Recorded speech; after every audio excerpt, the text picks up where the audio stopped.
আপন জনকে যে ঠকায় সে নিকৃষ্ট জালেম, নিকৃষ্ট জালেম, নিকৃষ্ট জালেম।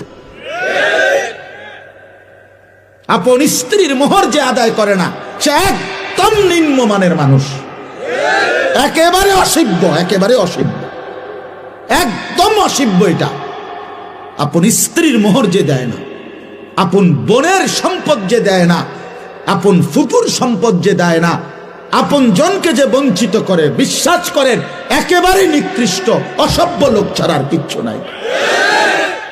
অসভ্য মানুষ, বেহায়া লোক এটা, বেহায়া। কত বড় বেহায়া জানেন? আপন বোন রে বলে নিবাগা, নিবেগা, তাইলে আর ভাই বোনের সম্পর্ক রাখতে না? হ্যাঁ, আমি জানি না, আমরা তো এই দেশের মানুষ, আমি জানি না, আমি কি চাঁদের দেশে থাকি নাকি?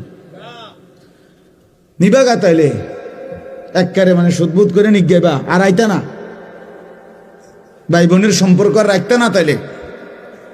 হ্যাঁ, এই 10 শতকও নিবাগা।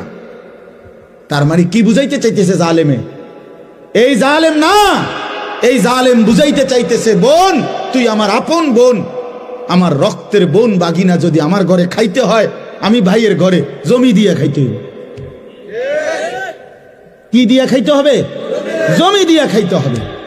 কিন্তু গ্রামের মানুষ যদি খাইতে হয়, আমার ঘরে জমি দেওয়ান লাগে না, এমনি খাইতে পারে। তুমি কি গ্রামের মানুষরে মেহমানদারি করাও না? কথা বলেন না কেন? তো তখন কি তার থেকে জমি নিছিলা? তো তারে খাওয়াইলা কোন লজ্জায়?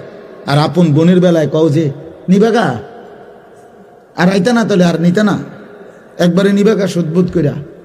কি পরিমাণ বেহায়া মানুষ, কি পরিমাণ অসভ্য মানুষ বলেন। একটা গুরুত্বপূর্ণ বিষয় হলো পরিবর্তনের জন্য মনোযোগ জরুরি। এক তো এমনি গদ বাধা শুনলাম, বুঝলে বুঝলাম, না বুঝলে নাই, গ্রহণ করলে করলাম, না করলে নাই। অনেকে এই হুজুরের ওয়াজ শুনে শুনছি, আমিও কুদুর গেলাম না, এটা কোনো উচিত না।